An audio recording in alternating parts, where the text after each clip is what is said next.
The Lakers don't need another superstar.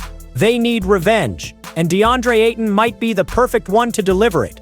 Deandre Ayton wasn't just the top pick in his draft, he was a symbol, a 7-foot phenom with soft hands, athleticism, and just enough mid-range touch to make scouts drool. The Suns believed they were building a dynasty around him. They passed on Trey. They went all in on Ayton. At first, it looked like a win. Ayton helped Phoenix break a decade-long playoff drought. He ran the floor like a wing, finished alley-oops like prime Dwight, and anchored the defense well enough to push the Suns all the way to the 2021 NBA Finals. For a moment, it felt like everything was falling into place. But behind the scenes, something was unraveling. There were quiet clashes with head coach Monty Williams. Reports surfaced about Ayton's lack of motor. His body language became a topic on post-game shows. While Booker and CP3 were barking and grinding, Ayton often looked passive, detached. Even in critical playoff games, he'd score 10 points and grab 7 rebounds, and no one was surprised. Fans started questioning his fire. Analysts labeled him soft. Even the Suns seemed hesitant. They let him dangle in restricted free agency before reluctantly matching the Pacers' offer sheet. And when the time came to trade for Kevin Durant, Ayton wasn't even considered untouchable. He was a luxury, expendable, and eventually shipped off to Portland in a quiet corner of a massive trade.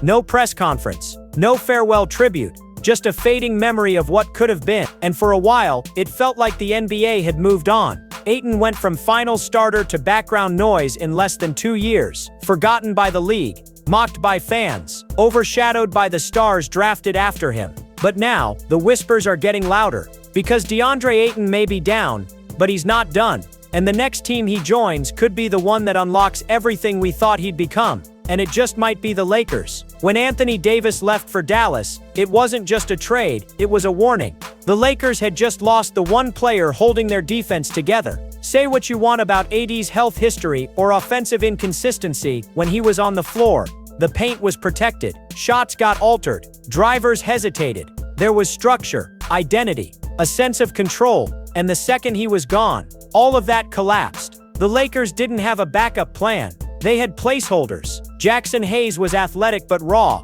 often lost in rotation and overpowered by elite centers. Christian Wood, talented but unreliable, offered spacing but not structure. The result? A defense that fell apart at the seams and an offense that lacked interior presence. Suddenly, everything felt off. Guards had to overhelp. LeBron was forced to play safety net, rotating late and absorbing contact like he was still 28. But he's not. He's pushing 40, still elite, still brilliant. But the wear is visible. Every extra minute he spends protecting the rim takes away from what he can give in the clutch. Opposing teams noticed. They started attacking the rim relentlessly. Offensive rebounds against the Lakers spiked. Second chance points became a nightly nightmare. Even bottom-tier teams bullied them inside. And it wasn't just physical. It was psychological. The Lakers weren't feared anymore. Not down low, not defensively. Teams used to think twice before driving the lane. Now, they welcomed it. Behind closed doors, the front office felt the pressure. The message was clear. They didn't just need a big, they needed the right big. Not a role player, not a guy who vanishes in April. They needed size, agility, rim protection, and a chip on the shoulder. They needed someone with something to prove. And then Deandre Ayton's name popped up again. At first it sounded like a stretch. He wasn't on anyone's radar. Not after the way Phoenix gave up on him. Not after Portland turned him into a side note. But the more you looked, the more it started to make sense. He's mobile.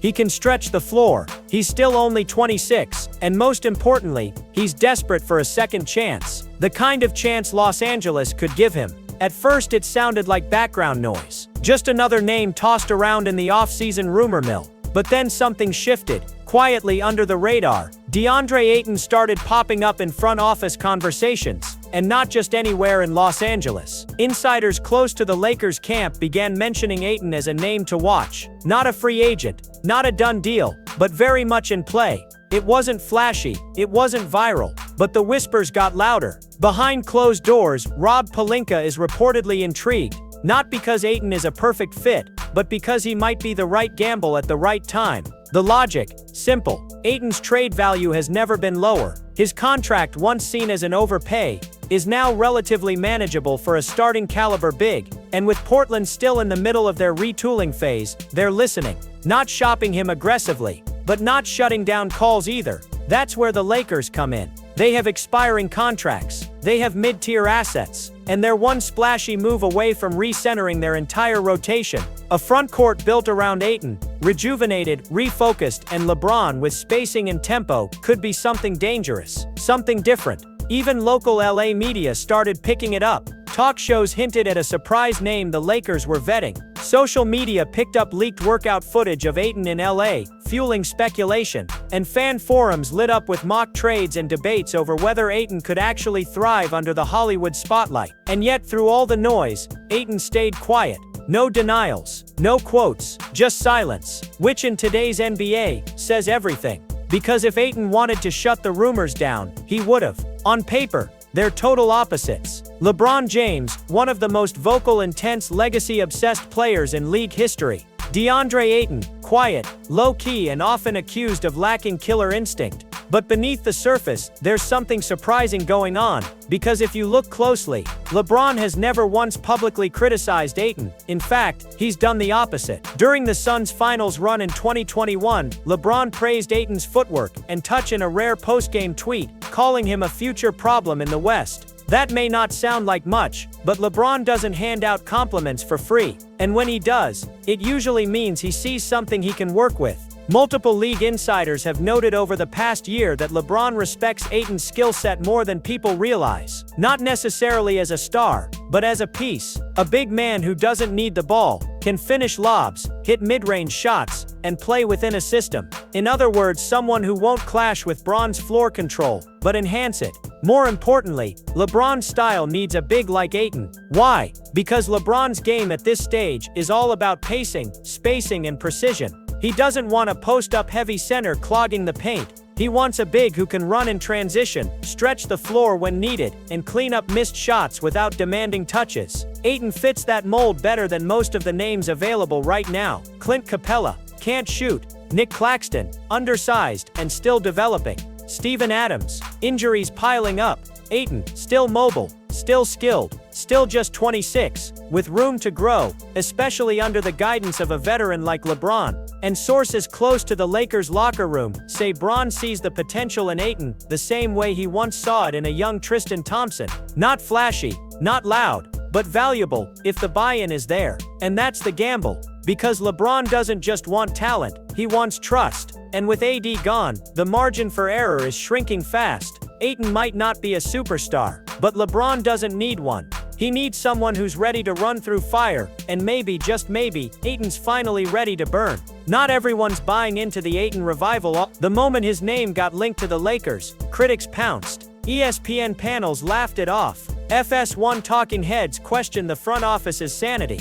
And NBA Twitter, absolutely brutal. Kendrick Perkins didn't hold back, calling Ayton a stat sheet tease and the softest big in the league. Charles Barkley doubled down, saying, "The Lakers don't need more talent. They need dogs." Ayton ain't one. Even anonymous scouts have reportedly warned that Ayton's body language is dangerous in a locker room full of veterans. To them, this isn't a fresh start, it's a rerun. They've seen this movie before. Talented big man gets drafted high, flashes potential, disappears in big moments, then tries to rebrand on a new team. They've seen Dwight in DC, Andre Drummond in LA, Hassan Whiteside in Utah. And to the critics, Ayton's just the next chapter in that story. A guy who puts up numbers when it doesn't matter, and vanishes when it does. The Lakers fan base is just as split. Some see the upside. A mobile big who fits the team's pace and space style. But others remember Ayton getting benched in crunch time during the Suns' 2022 playoff meltdown. They remember him getting cooked by Jokic. They remember that weird moment when Monty Williams flat out refused to explain why Ayton didn't play in a Game 7. And if you're a Lakers fan, here's the real fear. What if you trade assets for Ayton, and he quits on you too? Because in LA, there's no hiding. No small market cushion. Every mistake becomes a meme. Every missed box out becomes a clip. The lights are brighter, the criticism is louder, and the patience, non-existent. Ayton wouldn't just be replacing Christian Wood or Jackson Hayes, he'd be stepping into the space AD once owned. That's a legacy. That's pressure. and a lot of people think he's simply not built for it. But here's the thing, every villain arc needs doubters, every redemption story needs critics, and Ayton's heard it all before. While the critics scream, Deandre Ayton stays silent. No tweets, no cryptic posts, no interviews begging for a trade or clapping back at the hate. But don't mistake silence for softness. Ayton is watching and waiting. Since landing in Portland, he's been in the shadows. No national TV games, no major headlines. Just him, a rebuilding roster, and a chip on his shoulder big enough to block out the sun. And if you've been paying attention, something shifted. His body looks leaner, his footwork sharper. The effort, it's there. In a game against Denver, he went toe-to-toe with Jokic and didn't back down once. In a random Tuesday matchup against Minnesota, he fought for every rebound like it was Game 7. No one noticed, no one cared, but he kept grinding. Because that's what this year has been, Ayton's quiet revenge arc. The league wrote him off. The Suns gave up on him. The fans mocked him. But that bitterness, that embarrassment, that's fuel. And deep down, Ayton knows what most players don't. You don't get many second chances in the NBA. Not after being a top pick. Not after being traded. Not after being labeled soft. If the Lakers give him one more shot, he knows what it means. It's not just a chance to win. It's a chance to rewrite everything. To prove that the finals run wasn't a fluke. To show that he's more than just the guy taken before Luka. To take all the criticism, all the noise, and channel it into dominance on the biggest stage in basketball. And here's the wild part. He's only 26. Ayton isn't washed. He isn't a veteran on his way out. He's entering his prime. With the right system, the right coaching, and the right leader beside him, he could still become the player Phoenix always wanted, and LA desperately needs. And make no mistake, he wants this. He wants the noise. He wants the spotlight. He wants the pressure that comes with being a Laker. Because after years of being underestimated, Ayton isn't just looking for a team. He's looking for redemption. This isn't just fantasy talk anymore. It's a real possibility, and the Lakers have the tools to make it happen. Deandre Ayton isn't a free agent, but he's not exactly untouchable in Portland, either. The Blazers have quietly made it known they're open to moving him, if the price is right, not because they hate him, but because they're rebuilding around guards like Scoot Henderson, Shaedon Sharpe, and Anthony Simons. Ayton, with his contract and timeline, doesn't perfectly fit that mold. So the question becomes, what do the Lakers offer? They don't have a ton of draft picks, but they do have contracts, and more importantly, leverage. Here's a rough idea of how it could go down. Outgoing from LA, Rui Hachimura, Gabe Vincent, a 2029 first-round pick, and maybe salary filler like Cam Reddish or Jalen Hood-Schifino. Incoming, Deandre Ayton.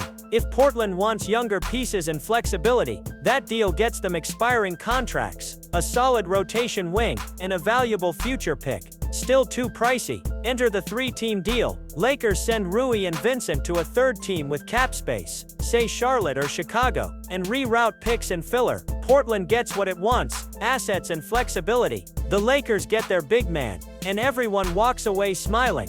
Even agents have started whispering about multi-team movement involving West Coast franchises. That's NBA code for backroom talks are happening.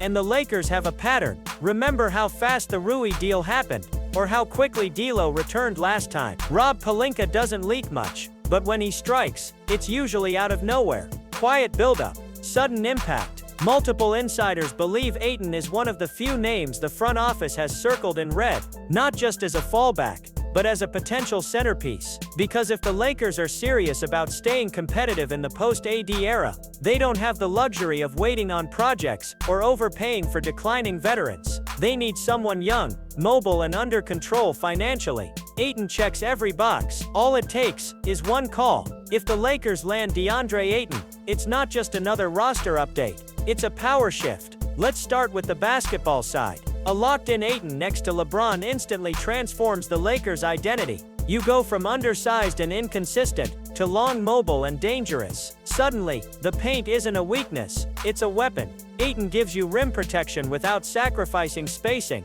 He can switch onto guards, catch lobs in transition, and hit that 15-footer when defenders sag off. With LeBron orchestrating the offense, Ayton doesn't need to create, he just needs to finish, rebound, and run. And when it matters most, he's a big body who can bang with Jokic, contest Sabonis, or neutralize Zion at the rim. Pair that with guys like Austin Reeves and Max Christie stepping into bigger roles, and the Lakers don't just become watchable, they become dangerous. And that's before the playoff lights come on. Because in the West, matchups are everything. Golden State relies on small ball magic. Denver runs through Jokic. Minnesota has Twin Towers. The Clippers, a mystery box every season. In a conference this stacked, having a real center who can move matters. Ayton may not be the best big in the West, but with the right team around him, he doesn't need to be. He just needs to show up, night in, night out, and do the job he couldn't finish in Phoenix. But this move would send a message far beyond the court. It would tell the league that the Lakers are done playing it safe. No more patchwork lineups. No more vet minimum prayers. They're swinging again, taking risks, chasing upside, doing what LA always does when their backs are against the wall, betting on redemption. And maybe, just maybe, Ayton's redemption is exactly what the Lakers need to flip the entire Western Conference on its head. Because if it works, nobody's going to want to face them in April. Every offseason, there's one move that no one sees coming, until it changes everything. It's not always the flashiest, it's not always the headline, but it's the one that hits just right, at the perfect time for the perfect team. And Deandre Ayton to the Lakers, that might be it. Think about it. A former #1 pick, written off, labeled soft, shipped out. He's got the tools, the frame, the experience, and now finally the fire. The Lakers don't need a savior, they need a reset, a new anchor, a second chance wrapped in a redemption story. Ayton gives them that. And in return, LA gives him something he's never had, a stage big enough to prove everyone wrong. The pressure would be massive, the spotlight, blinding. But if Ayton embraces it, if he locks in and delivers, we might look back at this as the moment the Lakers stopped surviving and started building again. The West is wide open, the throne is up for grabs, and somewhere in the shadows, Deandre Ayton might be waiting, ready to make the move that flips the script, not just on his career, but on the entire league.